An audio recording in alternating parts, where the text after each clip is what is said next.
Assalamualaikum warahmatullahi wabarakatuh. Jumpa lagi di Gosima Teknik. Video kali ini saya ingin menjawab pertanyaan dari permintaan ya. Sebenarnya ini bukan pertanyaan, permintaan untuk saya dibuatkan video tentang oil trap ya dari Bang Hadi Galaxy ini. Ya, apa itu oil trap dan bagaimana cara kerjanya? Ya.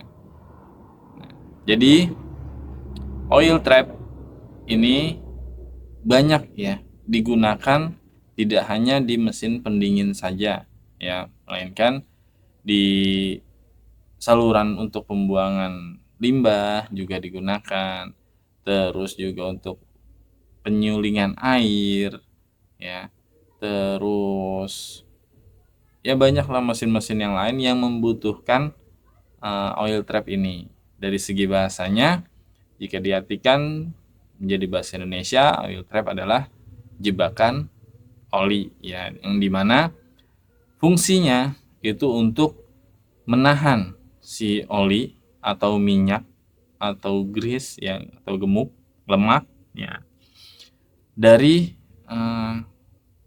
campuran atau jalan lajunya si air atau gas atau udara ya, supaya tidak bercampur aduk dan mengakibatkan penyumbatan nantinya pada sistem sirkulasinya gitu. Jadi jika digunakan oil trap ini, jika digunakan untuk pembuangan air ya yang terdapat kandungan minyak atau lemaknya, nah jadi fungsi si oil trap ini untuk menyaring antara minyak atau lemak ya atau semacamnya atau oli dari campuran si air tersebut gitu. Jadi ditahan supaya tidak bercampur dengan air, yang supaya si airnya itu tetap lancar ya, tetap lancar pada sistem sirkulasi ya, atau pembuangan ya, misalkan contohnya ditaruhnya pembuangan.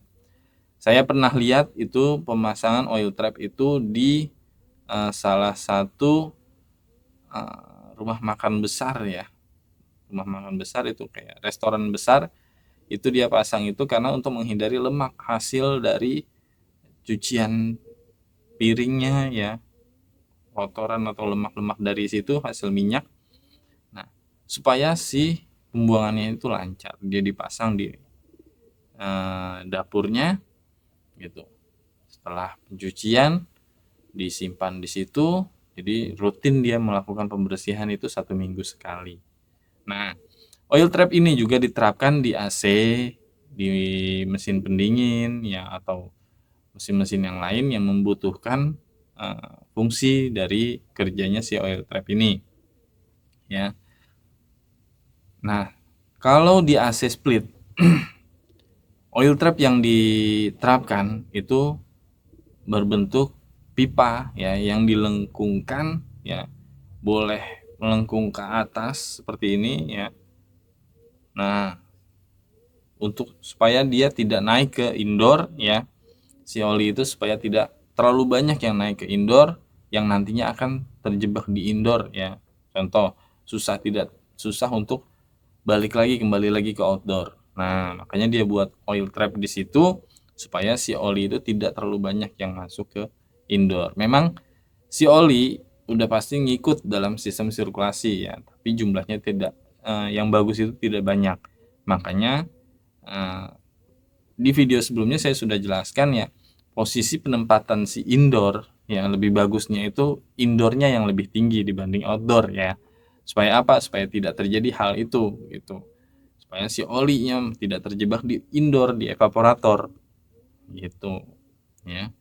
Karena kalau oli sudah terjebak di indoor atau evaporator ya, tidak bisa kembali lagi ke outdoor atau ke kompresor, itulah yang dapat menyebabkan penyumbatan sistem sirkulasi nantinya, dan otomatis proses pendinginannya si AC tersebut tidak maksimal ya, tidak normal lagi itu. Makanya dibuatlah oil trap di situ supaya oli yang ikut pada sistem sirkulasi itu tidak terlalu banyak ya, yang masuk ke indoor. Ada juga yang membuat pipanya seperti ini, lengkungannya itu ya. Nah, dia menahan oli di situ. Jadi dia yang mengontrol di situ. Sekiranya oli sudah penuh melebihi batasnya, dia ngikut ke sistem sirkulasi, tapi dalam jumlah sedikit ya, sedikit demi sedikit yang masuk yang akan kembali ke kompresor. Gitu. Nah, di sini menentukan ya. Makanya terjawab lagi itu posisi yang bagus untuk indoor dan outdoor pada AC split adalah indoor yang lebih tinggi dibanding outdoor. Itu yang lebih bagusnya. Kenapa? Karena kalau oli udah masuk ke indoor, contoh indoornya lebih rendah, outdoornya lebih tinggi. Ya, oli sudah masuk semua ke evaporator, untuk kembali lagi ke si kompresor agak sulit. Makanya sering banget kejadian itu kalau yang indoornya lebih rendah, ya tiba-tiba AC nggak dingin, pas dicek kok freonnya mampet, ya tidak ada sirkulasi. Nah, itulah penyebabnya. Jadi olinya terlalu banyak yang masuk ke evaporator sehingga terjadinya penyumbatan. Ya, karena pernah saya nemuin nggak sekali 2 kali ya, bahkan udah lebih kali dari 10 kali ya kasus seperti itu. Ternyata pas saya bongkar bagian evapnya itu isinya oli semua gitu. Jadi alangkah baiknya posisi indoor lebih tinggi dibanding outdoor dan lebih bagus lagi dipasang dengan oil trap. Kalau misalkan maunya seperti itu, indoornya lebih rendah, nah usahakan oil trapnya itu diterapkan ya di AC tersebut supaya tidak masuk ke evaporator si oil trap. Itu. Jadi fungsi oil trap sangat penting di AC, sangat dibutuhkan. Walaupun awal mulanya si oil trap diciptakan itu di sistem pembuangan ya, pembuangan air atau drainase. Itu akhirnya diciptakanlah atau ada pemikiran lah di AC mungkin digunakan lah seperti itu. Sangat bagus ya. Cuma bedanya di pembuangan atau sistem drainase itu untuk air ya, supaya airnya lancar. Nah, kalau di AC itu kan gas ya, berupa gas gitu. Jadi supaya tidak bercampur dengan gas dan terciptanya penyumbatan pada sistem sirkulasinya. Ya. Itu saja yang saya tahu ya tentang oil trap. Mungkin ada yang lebih tahu lagi tentang oil trap ini, ya silahkan berikan komentarnya, bantu saya untuk menjawab pertanyaan-pertanyaan tentang oil trap ini gitu.